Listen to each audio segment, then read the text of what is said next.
নমস্কাৰ বন্ধু বান্ধৱীসকল, মোৰ চেনেলৰ আন এটা ভিডিঅ'লৈ আপোনালোকক স্বাগতম জনাইছোঁ। যিসকল মোৰ ছাবস্ক্ৰাইবাৰ আছে বা যিসকল মোৰ বন্ধু বান্ধৱীসকল আছে মোৰ চেনেলৰ, সেইসকলক মই ধন্যবাদ জ্ঞাপন কৰিব বিচাৰিছোঁ যে মোৰ গোটেইখিনি ভিডিঅ'ত আপোনালোকে যি মৰম দিছে, মোৰ চেনেল দিছে, তাৰ কাৰণে আপোনালোকক অতি অতি ধন্যবাদ। আৰু আজি আপোনালোকৰ কাৰণে যি ভিডিঅ'টো লৈ আহিছোঁ, সেই ভিডিঅ'টোৰ মূল উদ্দেশ্য হ'ল যিসকল বেনিফিচিয়াৰীয়ে ঘৰ পোৱা নাই, চৰকাৰী ঘৰৰ কাৰণে আবেদন কৰিব বিচাৰি আছে বা চৰকাৰী ঘৰৰ কাৰণে তেওঁলোকৰ ID পাইছে কিন্তু তেওঁলোকৰ পইচাখিনি সোমোৱা নাই বা পইচাটো তেওঁলোকৰ এটা কিস্তি পাইছে, বাকী কিস্তি পোৱা নাই। তো এইখিনি সেই বিষয়ে আপোনালোকৰ গোটেইখিনি ৰিলেটেড আপোনালোকক জনাই দিম যে কেনেকৈ আপোনালোকে এইখিনি কাম কৰিব বা আপোনালোকে কমপ্লেইন কেনেকৈ জনাব।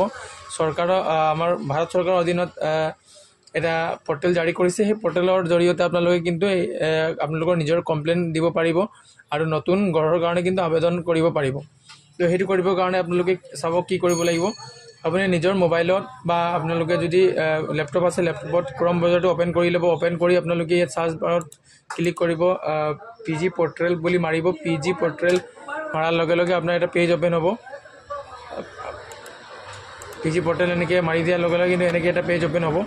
অ'পেন হোৱাৰ পাছত আপুনি কি কৰিব, এয়া চাওক, ইয়াত লিখা আছে আপোনালোকে চাইন ইন অন ক্লিক কৰিব। চাইন ইন ক্লিক কৰাৰ পাছত আপুনি মোবাইল নম্বৰটো দি আপোনাৰ পাছৱৰ্ডটো দি কিন্তু লগ ইন কৰি ল'ব। আপোনাক আৰু এটা কথা ইয়াত জনাই দিওঁ যে আপুনি যদি ইয়াত ডাইৰেক্ট মোবাইল নম্বৰ দিলে কিন্তু আপুনি নৰ্মেলি নহ'ব, কাৰণ আগত এটা আপোনাৰ ID পাছৱৰ্ড ক্ৰিয়েট কৰিব লাগিব।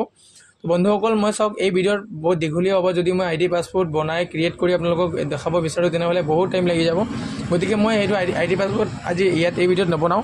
যদি ID পাছৱৰ্ড আপোনালোকে বনাব নোৱাৰে তেনেহ'লে মোক কিন্তু আপোনালোকে কমেণ্ট কৰি জনাব। মই আন এটা ভিডিঅ'ত আপোনালোকক এই গোটেইখিনি কেনেকৈ ID পাছৱৰ্ড বনাই মেলি কৰে সেইটো আপোনালোকক বেলেগ এটা ভিডিঅ' কভাৰ কৰিম। তো আজি মই জাষ্ট আপোনালোকক দেখাম কেনেকৈ আপোনালোকে ডাইৰেক্ট ID পাছৱৰ্ড দি মেলি কেনেকৈ লগ ইন কৰি আপোনালোকে কেনেকৈ গ্ৰিভেন্সটো দিব। তো চাওক, যিহেতু মই CSC ভেলি হয়, মোৰ CSC ID আছে। তো মই CSC ID ইয়াত দিম। ইয়াত ডিজিটেল সেৱা কানেক্ট বুলি আছে, তাত ক্লিক কৰিম। ক্লিক কৰাৰ লগে লগে মোৰ কিন্তু ইয়াত মোৰ CSCৰ জৰিয়তে ইয়াত কিন্তু পেজটো অ'পেন হ'ল। অ'পেন হোৱাৰ পাছত চাওক, ইয়াৰ মোৰ নামটো ওলাই গৈছে আৰু ইয়াত চাওক গোটেই মোৰ ডিটেইলছখিনি ওলাই গৈছে। আৰু আপোনালোকে কি কৰিব, এনেকৈ আপোনাৰ মোবাইল নম্বৰটো দিয়াৰ পাছত আপোনালোকে এনেকৈ ওলোৱাৰ পাছত আপুনি কি কৰিব, ইয়াত যিটো আছে, ইয়াত এটা পাব্লিক গ্ৰিভেন্স যিটো আছে তাত ক্লিক কৰিব। পাব্লিক গ্ৰিভেন্সত ক্লিক কৰাৰ লগে লগে আপোনাৰ আৰু এটা এনেকৈ অ'পেন হ'ব, আৰু এটা চাইড এনেকৈ অ'পেন হ'ব। ইয়াত আপুনি I agree that my grievance বুলি লিখা আছে, তাত ক্লিক কৰি ছাবমিটত ক্লিক কৰি দিব। ছাবমিটত ক্লিক কৰাৰ লগে লগে ইয়াত গোটেইখিনি বহুতখিনি কিবা কিবি আছে। এইখিনি আপোনালোকে ওপৰৰখিনি চাব নালাগে, এইখিনি গোটেইখিনি চাব নালাগে। আপোনালোকে তলত মোৰ যিটো আছে মোৰ অপশ্যনত ক্লিক কৰিব। কৰি ইয়াত আপোনালোকে লিখিব RU বুলি ক্লিক কৰাৰ লগে লগে চাওক, ইয়াত RURAL ৰুৰাল ডেভেলপমেণ্ট বুলি আহিছে। এইটো মই গ্ৰামীণ ক্ষেত্ৰৰ মানুহখিনিৰ কাৰণে বেছিভাগ মই কৈ আছোঁ, কাৰণ মানে যিসকল ৰুৰাল আছে, মানে গাঁৱৰ মানুহখিনি, গাঁৱে মানুহখিনিৰ কাৰণে মই কৈ আছোঁ। আপুনি যদি চহৰৰ হয় বা নগৰৰ হয় তেনেহ'লে কিন্তু আপোনালোকে বেলেগ কিবা কৰিব লাগিব। আপুনি ইয়াত দবোৱাৰ পিছত আপুনি কি কৰিব, খন্তেক সময় ৰৈ দিব। এনেকৈ পেজটো অ'পেন হ'ব। তাৰপিছত ইয়াত তলত কেটেগৰী চিলেক্ট কৰি ল'ব। কেটেগৰীটো আপুনি ইয়াত বিশেষ কেইটা ৰিলেটেড আপোনাৰ বেলেগ ৰিলেটেডো আছে, আপোনালোকে চাই ল'ব। আপোনাৰ যিটো অপশ্যন যিটো আপোনাৰ কৰিব লাগে সেইটো কৰিব পাৰিব। ইয়াত বেলেগ আছে। ইয়াত agency, district rural development agency আছে। তাৰপিছত NREGA যিটো ৰিলেটেড আছে, প্ৰধানমন্ত্ৰী গ্ৰাম চড়ক যোজনাত আছে, প্ৰধানমন্ত্ৰী আৱাস যোজনা। তেনেহ'লে মই যিহেতু প্ৰধানমন্ত্ৰী আৱাস যোজনাৰ অন্তৰ্গত এইটো মই গ্ৰিভেন্সটো দিম, গতিকে মই প্ৰধানমন্ত্ৰী আৱাস যোজনাটো কৰি আছোঁ। প্ৰধানমন্ত্ৰী আৱাস যোজনাত কৰাৰ লগে লগে তলত নেক্সট লেভেল কেটেগৰীটো চিলেক্ট কৰি লৈছোঁ। চিলেক্ট কৰি আপোনালোকে ইয়াত চাওক PMAYG ৰিলেটেড কমপ্লেইন, আপোনালোকে PMAY ৰিলেটেড কমপ্লেইনো ইয়াত দিব পাৰে। তো মই যিহেতু নতুন নাম বা মোৰ ID আছে, সেই IDটোৰ জৰিয়তে মই পোৱা নাই পইচা। 2018 চনত মোৰ মানে এজন কাষ্টমাৰৰ তেওঁলোকৰ জিঅ'টেক কৰি গৈছে, কিন্তু এতিয়ালৈকে পইচা কোনো ধৰণৰ সোমোৱা নাই। তো সেই ক্ষেত্ৰত আপোনালোকে এই request representation for new housing বুলি আছে, তাত ক্লিক কৰিব লাগিব। ক্লিক কৰাৰ লগে লগে তলত আৰু এটা কেটেগৰী আছে, তাত আপোনালোকে ইয়াত চাওক, আপোনালোকৰ এনেকৈ প্ৰথম যিটো আছে ইয়াত লিখা আছে আপোনাৰ requested representation for new housing name already included in PWD state government.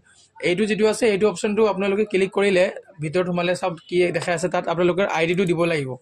IDটো দিব লাগিব, কাৰণ আপোনালোকৰ যদি নামটো আপোনালোকে পঞ্চায়তত গৈ আপোনালোকে চেক কৰিছিলে যে আপোনাৰ নামটো সোমাই আছে, কিন্তু এতিয়ালৈকে কোনো ধৰণৰ পইচা পোৱা নাই, সেই ক্ষেত্ৰত কিন্তু আপোনালোকে সেই পঞ্চায়তৰ পৰা IDটো আনিব লাগিব। আপোনাৰ PMAY মানে আৱাস যোজনা যিটো ID আছে, সেই IDটো আনি মেলি কিন্তু আপুনি ইয়াত IDটো দি আপুনি তলত গ্ৰিভেন্স লিখিব লাগিব যে ৰেচপেক্টেড ছাৰ বা বাইদেউ এনেকৈ দি গোটেইখিনি আপুনি লিখিব লাগিব। সেইখিনি যদি লিখিব নোৱাৰে তো মই আপোনালোকৰ ডিছক্ৰিপশ্যনত দি দিম, আপোনালোকে মোক প্লিজ কমেণ্ট কৰি জনাব। মই আপোনালোকৰ কেনেকৈ দিব লাগে গোটেইখিনি এটা বনাই এটা ফৰ্মেট বনাই আপোনালোকক তলত মই দি দিম।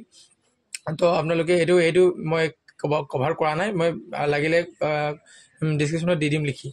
তো চাওক ইয়াত আইডিটো দি দিব, ইয়াত গোটেইখিনি আপোনালোকে লিখি ল'ব আইডি, আৰু তলত এইটো এটেষ্টেড যিটো ডকুমেণ্ট আছে সেইটো আইডি কিন্তু দিব লাগিব। এইটো নতুনৰ কাৰণে নহয়, সেইখিনি যিখিনি মানুহৰ নামটো সোমাই আছে বা তেওঁলোকৰ আইডি আছে কিন্তু পইচা পোৱা নাই বা 1 কিস্তি পাইছে, 1 কিস্তি পোৱাৰ পাছত আৰু বাকী পে'মেণ্টখিনি পোৱা নাই সেই মানুহখিনি। তাৰপিছত আপোনালোকে তলত এইটো যে এটেষ্টেড ৰিলেটেড ছাপৰ্টেড ডকুমেণ্ট, আপোনালোকে Aadhaar card, bank passbook, voter card, ration card, এই চাৰিটা মানে একেলগত আপোনালোকে PDF মাৰ্জ কৰি PDFটো আপোনালোকে ইয়াত দি মেলি নেক্সট কৰি আপোনালোকৰ কিন্তু ছাবমিট দিয়াৰ লগে লগে আপোনালোকৰ গ্ৰিভেঞ্চ ওলাই যাব আৰু এটা এপ্লিকেশ্যন ফৰ্ম এখন আপোনালোকৰ ছাবমিট ৰিচিপ্ট এখন ওলাই যাব। তো এইটো হ'ল আপোনালোকৰ যিখিনি আইডি আছে। আৰু আইডি নথকাখিনি কিন্তু ইয়াত আকৌ আপুনি তললৈ স্ক্ৰল ডাউন কৰিব, ইয়াত আকৌ লিখা আছে for request representation for new housing name not include in PWD। এই PWD ক'ব গ'লে মই একচুৱেলি গম পোৱা নাই এইটো PWLটো কি হয়, তথাপি মই এইটো আপোনালোকে ক্লিক কৰাৰ লগে লগে আপুনি কিন্তু তলত ইয়াতো আইডি দিব লাগিব, দি মেলি আপুনি কমপ্লেইন কৰিব লাগিব যে মোৰতো নতুন নামটো সোমাইছিলোঁ কিন্তু এতিয়ালৈকে কিবা হোৱা নাই, আইডিটো দি মেলি আপুনি ইয়াত কমপ্লেইন কৰিব পাৰে। তাৰপিছত আৰু এটা অপশ্যন আছে ইয়াত চাওক, যিটো নতুনখিনিৰ কাৰণে এতিয়া কৈ আছোঁ, নতুনখিনি এই তলৰ 3 নম্বৰ অপশ্যনটো ক্লিক কৰিব লাগিব। 3 নম্বৰটো অপশ্যন ক্লিক কৰি ইয়াত লিখিব লাগিব যে আপোনালোকৰ মই ইমান চনৰ পৰা ইমান চনলৈকে ইয়াত আছোঁ, আৰু মই আজি ইমান বছৰৰ পৰা আমি দুখীয়া পৰিয়ালৰ লোক, আৰু এতিয়ালৈকে মই কোনো ধৰণৰ চৰকাৰী কোনো সুবিধা বা চৰকাৰী আৱাস যোজনাৰ বেনিফিট মই পোৱা নাই। তো মই বেনিফিট পাবৰ কাৰণে আপোনালোকক আবেদন জনাই আছোঁ। আৰু দি মেলি আপোনালোকৰ নিজৰ আধাৰ কাৰ্ড আৰু bank passbook, ration card, voter card দি আপোনালোকে সেইটো এটেচ কৰি আৰু নেক্সট কৰাৰ লগে লগে আপোনালোকৰ এপ্লিকেশ্যন কিবা এখন ৰিচিপ্টখন ওলাই যাব। এইটো হ'ল আপোনালোকৰ নতুন। বাকী আৰু ইয়াত আছে আপোনালোকে চাব পাৰে, বেলেগো কিবা কিবি আছে। ছাৰ্ভে নট, এইটো আপোনালোকৰ গাঁৱত যদি আপোনালোকে ছাৰ্ভে মেপড হোৱা নাই, আপোনাৰ যদি GPS কিবা হোৱা নাই সেইটো। আৰু এটা আছে ইগনৰেঞ্চ, আপোনালোকৰ যদি GPত আপুনি জমা দিছিলে, দিয়াৰ পাছতো আপোনালোকৰ GPত দিয়াৰ পাছত আপোনালোকৰ কাম কৰা নাই বা আপোনালোকৰ নামটো অন্তৰ্ভুক্ত কৰি দিয়া নাই, আপোনালোকৰ মেম্বাৰ হওক বা প্ৰেচিডেণ্ট ছেক্ৰেটাৰী যিয়ে নহওক, আপোনালোক পঞ্চায়তত দিয়াৰ পাছত যদি কামখিনি হোৱা নাই, সেই ক্ষেত্ৰত আপোনালোকে ইয়াত কমপ্লেইন দিব পাৰে যে আমি দিছিলোঁ কিন্তু হোৱা নাই, যিহেতু চৰকাৰে আকৌ মোৰ নামটো যাতে অন্তৰ্ভুক্ত কৰি দিয়ে তেনেকৈ দি ইয়াত কিন্তু আপোনালোকে ইয়াত দি মেলি ছেইম এনেকৈ লিখি আপোনালোকে এটেচ কৰি দিব পাৰে।